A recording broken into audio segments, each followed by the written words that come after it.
কণ্ঠে উচ্চারিত প্রথম কয়েকটি বাক্যেই ঘনিয়ে আসে পরিস্থিতির গভীরতা। একসময় নীরব থাকা বিশ্লেষকরা নিজেদের মধ্যে ফিসফিস করে বলতে শুরু করেন, এ ঘোষণা কি দেশের রাজনৈতিক গতিপথে নতুন মোড় আনতে চলেছে? জামায়াত নেতৃত্বের বক্তব্যে ছিল আত্মবিশ্বাস, ছিল আত্মসমালোচনার আভাস এবং ছিল ভবিষ্যতের এক অনিশ্চিত রাজনৈতিক সমীকরণের প্রতি ইঙ্গিত।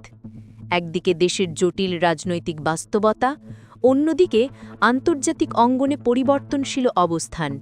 এই দুইয়ের মাঝখানে দাঁড়িয়ে দলটি আজ যে বার্তাটি দিয়েছে তা নিঃসন্দেহে নড়েচড়ে বসিয়েছে পুরো রাজনৈতিক মহলকে। সাংবাদিকরা প্রশ্ন করতে না করতেই মঞ্চে উপস্থিত নেতৃত্ব পরিষ্কার করে দেন, এই ঘোষণা শুধু একটি বক্তব্য নয়, বরং একটি দীর্ঘ রাজনৈতিক যাত্রার নতুন দিক নির্দেশ। বিশেষজ্ঞরা বলছেন, আজকের এই সংবাদ সম্মেলন শুধু